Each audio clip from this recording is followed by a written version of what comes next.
श्री राम जय राम जय जय राम। श्री राम जय राम जय जय राम। श्री राम जय राम जय जय राम। श्री राम जय राम जय जय राम। बोली सियावर रामचंद्र भगवान की जय। पवन सुत हनुमान की जय। उमापति महादेव की जय। सब संतन की जय, सब भक्तन की जय। सच्चियाँ जोता वाली माता तेरी सदा ही जय। बोल सनातन धर्म की जय। सतगुरुदेव महाराज की जय। नमो पार्वते पते हर हर महादेव। जय जय सीताराम। आदरणीय श्रोतागणों, मानस चिंतन चैनल पर आप सभी का स्वागत है। पिछली चर्चा में आप पुष्प वाटिका का प्रसंग श्रवण कर रहे थे। भगवान श्री राम लक्ष्मण दोनों भैया पुष्प तोड़ने के लिए गए हुए हैं। उसी समय पार्वती जी का पूजन करने के लिए गौरी मंदिर में माँ भगवती आद्या कात्यायनी सीता जी आती हैं और एक सखी अलग होकर के महाराज राम जी के रूप को देख के आई और उसने आकर के सखियों से निवेदन किया, बताया कि भाई ऐसा सुंदर रूप तो हमने कभी देखा ही नहीं। और एक दूसरी सखी ने कहा कि भाई अरे वो तो वही हैं जिन्होंने अपने रूप की मोहनी डाल करके नगर के जितने भी स्त्री पुरुष हैं सबको बस में कर लिया। जहाँ तहाँ सभी लोग उनकी छवि का वर्णन कर रहे हैं। वो सखी बोली और कहने लगे कि महाराज सब उपस्थित, उसकी छवि का वर्णन कोई देखना चाहिए, बस देखने योग्य है, देखना ही चाहिए। तुलसीदास जी महाराज लिख रहे हैं कि जिन्हें निज रूप मोहनी डारी और कीने सबस नगर नर नारी। वर्णत छवि जहाँ तहाँ सब लोगू अवश्य देखी हैं देखन जोगु। मंगल भवनो अमंगल हारी दबऊ सुदशरथ अजीर बिहारी। श्री राम जय राम जय जय राम। श्री राम जय राम जय जय राम। महाराज जिन निज रूप मोहनी डारी। पिछली चर्चा में आप दोहा नंबर 229 की चौथी चौपाई तक श्रवण किए थे। आज हम पांचवी छठवीं चौपाई के साथ आगे चर्चा करेंगे। महाराज कह रही है कि जो है जिन रूप मोहनी डारी, मोहन और वशीकरण मंत्र होते हैं जिनका प्रयोग करने से लोग मोहित हो जाते हैं, बस में हो जाते हैं। तांत्रिक लोग ये 6 प्रकार के प्रयोग करते हैं, उनमें से मोहन भी एक योग है। मारन मोहन वशकरण उच्चारण स्तंभ। आकर्षण सब भांति है पढ़े सदा कर दंभ। जहाँ यह रूप मोहनी मंत्र है, रूप का दर्शन कराना या दर्शन देना मोहन मंत्र प्रयोग करता है। कीने सबस नगर नर नारी मानव वशीकरण में प्रयोग है। भावे के मंत्र से मोहनी डाली जाती, पर ये तो अपने रूप से ही मोहनी डालते हैं। तात्पर्य है कि इनका रूप देख करके सब मोहित हो गए। पूर्व में जाकर के सबको दर्शन दिया, यही मोहनी डालना है। इन्होंने महाराज इनका रूप देख करके सब लोग मोहित हो गए। मोहन और वशीकरण प्रयोग नहीं किया, केवल रूप का प्रयोग किया। ऐसे देखते ही लोग मोहित हो जाते हैं। सकल अंग मनोहर मनमोहन जोहन लायक। जानकी मंगल में जिस मोहनी रूप को इन्होंने डाल दिया अर्थात फेंक दिया, उसी को सब सबस कर लिया। जिसको प्रसन्नतापूर्वक अपने अंग में रखे, उनका अंत ही क्या है। वह तो न जाने क्या गजब ढा दिए। कीने सबस नगर नर नारी, नगर नर नारी का बस करना करके जनाया कि यही कल महाराज नगर देखने गए थे, इसी से सारे नगर के स्त्री पुरुष ने देख करके मोहित हो गए। तो देखने किंतु सारा नगर इन्हीं को देखने लगा। गए तो ये देखने थे, लेकिन सारा नगर इन्हीं को देखने लगा। भाव की जैसी दशा आपके सखी की हुई है, ऐसी सब लोगों की हुई है। और होकर सब लोग जनकपुर मानो विद विविध विदेह करो रे। राम लखन छब देख मगन भय पुरजन और आनंद जल लोचन प्रेम पुलकतन। महाराज नगर नारी का भाव कि मूर्खों की नहीं, किंतु पंडिता नागरिकों के बस में कर लिया है। मोहिनी तो केवल महाराज देखने वालों को व्याप्ति है, पर इन्हें इन्होंने तो सभी स्त्री पुरुषों को बस पर कर लिया, जिन्होंने अभी देखा ही नहीं वो महाराज सुन करके ऐसे हो गए, सुन करके मोहित हो गए। आशय यह है कि जब पुरुषों की स्त्री सरीखा बस में कर लिया तब स्त्रियों की तो कथा ही क्या है। वस्तुतः महाराज नर नारी सभी को मोहित कर लिया। वर्णत छवि जहता सब लोगों, भाव यह कि सब कुछ सब मुनि ऋषि देख कर कैसे वशीभूत हो गए हैं कि शील स्वभाव आदि गुणों को छोड़ केवल छवि ही का वर्णन कर रहे हैं। कोई कुछ बखान करने का अवसर ही नहीं मिलता है। तात्पर्य कि छवि अपार है, कोई कितना वर्णन करे। वर्णत जह चह वर्णत छवि जह तह सब लोगु अवश्य देखन जोगु। अर्थात जहाँ और जिधर देखिए वहाँ उधर ही छवि का वर्णन हो रहा है। आशय यह है कि मोहन और वशीकरण अभिचार की ताए हैं। ये तो शुद्ध स्वभाव है इनका, स्वाभाविक जो रूप ऐसा अत्यंत सुंदर है कि पूर्व में जहाँ देखिए छवि का वर्णन हो रहा है। वहाँ कोई छवि का वर्णन करता तो वहीं एकत्र होकर के वर्णन करते। अर्थात जिन्होंने देखा नहीं वे महाराज सुन करके मुग्ध हो रहे हैं। ऐसा अन्वय करने से अर्थ होगा कि मूक से हो गए, सुनते हैं। ऐसा महाराज आप जहता बर नहीं छवि लोगे, अर्थात इनको सर्वांग सुठोर है। जिसकी दृष्टि जिस अंग पर पड़ी वो उसी को देखता रह गया। कोई सर्वांग छवि नहीं लग पाया, जहाँ तहाँ थोड़ा थोड़ा देखा कहीं पर, वहीं पर मुग्ध हो गया। वर्णत छवि सब लोग अर्थात नगर के सभी निवासी स्त्री और पुरुष जिनको पहले कहे आइए, सभी का वर्णन कहना ही कह करके सूचित करते हैं कि सभी रूप रस माधुरी में इतने पगे हुए हैं, कैसे छके हुए हैं कि सब कहते ही हैं, सुनता कोई नहीं। किसी को यह होश ही नहीं कि भाई वह क्या कैसे रहा। कोई सुनता भी है कि नहीं, जैसे नशे में अपनी सूझती है, अब खुद ही आदमी बोलता मदमस्त होकर के, वैसे इनकी स्थिति हो रही। वे मुग्ध होकर के मर्यादा छोड़ करके भगवान की छवि का वर्णन कर रहे हैं। महाराज कैसे हैं ये दो दशरथ के बारे। महाराज सकल काम प्रद हैं।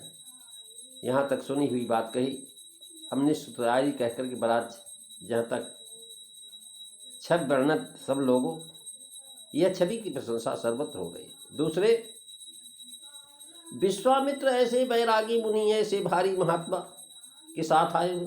तीसरे वह हमारे बाग में हैं और दोनों अकेले ही आए हैं, उनके साथ और कोई भी नहीं है और न हमारे साथ ही कोई ऐसा कि जिसका संकोच हो। चौथे स्त्री पुरुष बाल वृद्ध सभी ने उनको देखा है और सभी उनका वर्णन करते हैं। पांचवें दैवयोग से यहाँ आ गए हैं और एकांत में हैं, हमें उनके दर्शन के लिए बाहर कहीं जाना नहीं है। छठे लोकोत्तर पदार्थ दर्शनीय होता है, फिर उसका दर्शन का महात्म है जिसे सब देखना चाहते हैं। उसके दर्शन में दोष की संभावना के स्थान नहीं है। मुनि संग आए काली, महाराज कल ही जो है विश्वामित्र जी के साथ आए हो। सखी का वचन अंतिम पद है, अवश्य देखें ही देखन जोगो, सरलता और सरसता का नमूना है। महाराज कह रहे हैं कि ये स्मरण रहा कि महाराज कह रहे हैं सुना हुआ देखे हुए के बराबर कैसे हो सकता है, लेकिन जब फूल की सुगंध मिली तो किस सुंदरता से महाराज देखा नहीं, लेकिन फूल की सुगंध मिल रही तो देखन जोगो, यानी शिष्ट व्यवहार द्वारा एक गुप्त अर्थ प्रकट कर रही है कि नारद जी ने जो भविष्यवाणी की है उसकी सब बातें घट रही हैं, देखने के योग्य हैं, विवाह संबंध हो की संभावना है। महाराज उसके वचन को सुन करके सीता जी को बड़ी प्रसन्नता हुई, दर्शन के लिए नेत्र खुला उठे। उसी प्रिय सखी को आगे करके महाराज चलते हैं और सीता जी की पुरातन प्रीत को कोई भाप नहीं सका। तुलसीदास जी लिख रहे हैं, तासु बचन यति सियहि सुहाने, और दरस लागिलो चनय कुलाने, चली अग्र प्ररी प्रिय सखी सोई, और प्रीति पुरातन लखइन कोई, मंगल भवनु अमंगल हारी, द्रवौ सुदशरथ अजीर बिहारी। महाराज जो सखी बता रही तो उसका दास वचन का भाव कि प्रथम सखी जिसने राजकुमारों को देखा आकर के सब समाचार कहा था, उसके ही वचन सुहाए थे, पर इस सखी के वचन अति सुहाए, क्योंकि इसने दर्शन की योग्यता, दर्शन का योग दिखा करके दर्शन करने के लिए चलने की सम्मति दी है। भाव यह, प्रथम सखी ने सौंदर्य का वर्णन किया पर देखने को नहीं कहा था, और इसने सौंदर्य तो कहा और साथ ही साथ देखने को भी कहा। सखी जो महाराज मर्यादा की सीमा, महाराज मारी हुई बनी, उसने राह खोल दी। इसके वचन बहुत अच्छे लगे। सियहि अति सुहाए, भाव यह कि सुहाए तो सभी को, पर सीता जी को अत्यंत सुहाए। क्यों? उनके हृदय में अति उत्कंठा है। सखी का वचन सुन करके महाराज कवि की लेखनी सीता जी के भावों का प्रकटीकरण कर रही, व्याख्या क्या हो जाती है। तब सीता जी का हृदय बोल उठता है कि ठीक है। दरस लाग लोचन ललचाने, सीता जी लज्जा बस अपने मन की कुछ कह नहीं पाई। इस सखी ने उनके मन की गति को जान लिया। अवश्य देखिए, इसलिए दर्शन के लिए नेत्र खुला उठे। पुनः सखी ने सौंदर्य की प्रशंसा सुनी, इससे देखने के लिए नेत्र व्याकुल हो रहे हैं। व्याकुलता इससे है कि कहीं राजकुमार चले न जाएं। और महाराज यह भाव आगे के वचन में आता है। महाराज भाव यह कि कान और मन को तो सुनने से सुख हुआ, पर नेत्रों को सुख नहीं मिला। अतः अकुलाए। सखी मर्यादा की वाणी बनी थी। सखियों की मर्यादा रूपी बारी रूधी रही जब तक किशोरी जी नेत्र नहीं अकुलाए। उस सखी ने वचनों द्वारा बारी तोड़ दिया और कहा, ग्राह खोल दिया कि चलो देखने लायक है। चली अग्र करी प्रिय सखी सोई, और पीती पुरातन लखईन कोई। अब चलने में सब सखियां प्रसन्न होगी कि हमारे कहने से जानकी जी चली। यदि लज्जा बस हम नहीं जाती तो सब उदास हो जाएगी, और हम लोग राजकुमारों को फिर कैसे देख पाएंगे। यह सब विचार करके चली। कैसी मर्यादा है सीता जी का सखी को आगे चलने का कहना। जहाँ उनको देखाई है वही सीधे चल, आगे कुछ नहीं कहा। इतना ही कभी कहते हैं।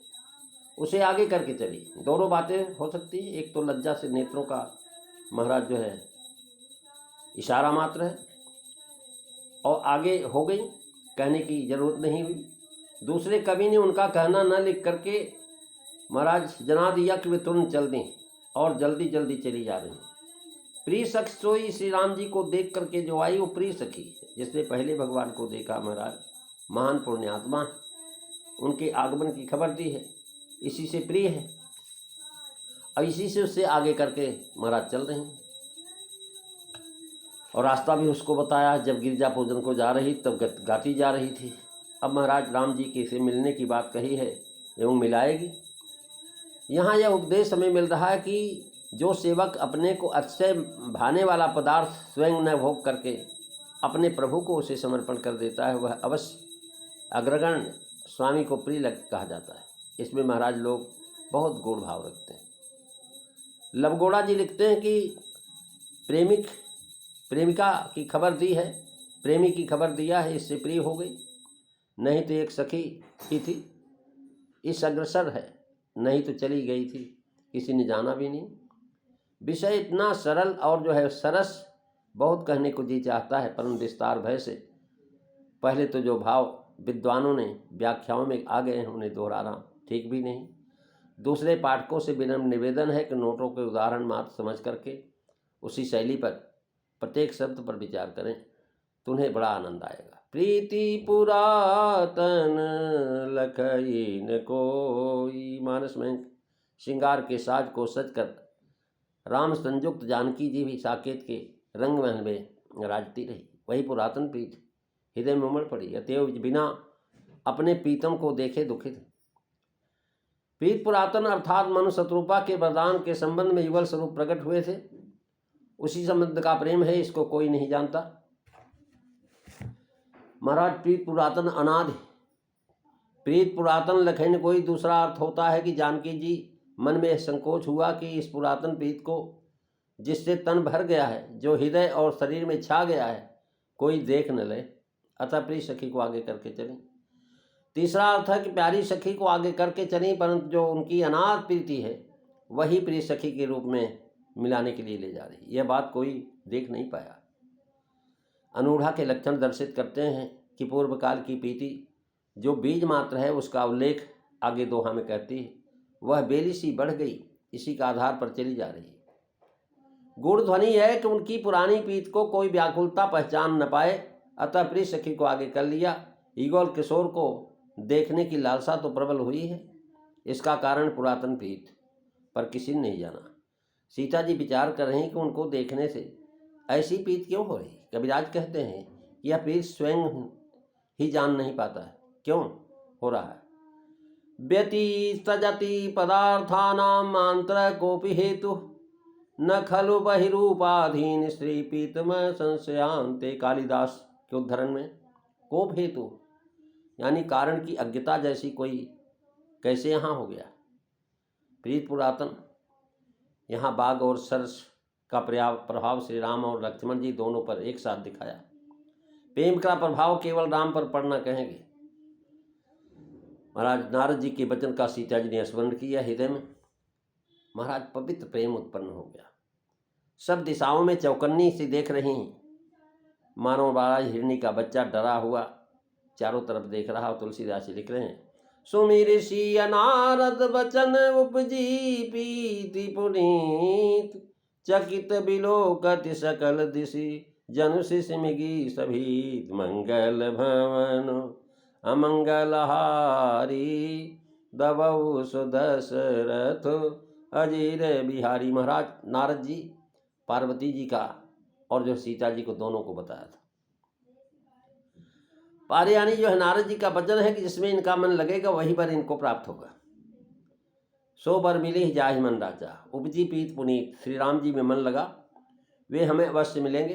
प्रीत पुनीत का भाव बिना धनुष टूटे या तोड़े किसी पुरुष पर पति भाव से प्रीत करना अपनीत है।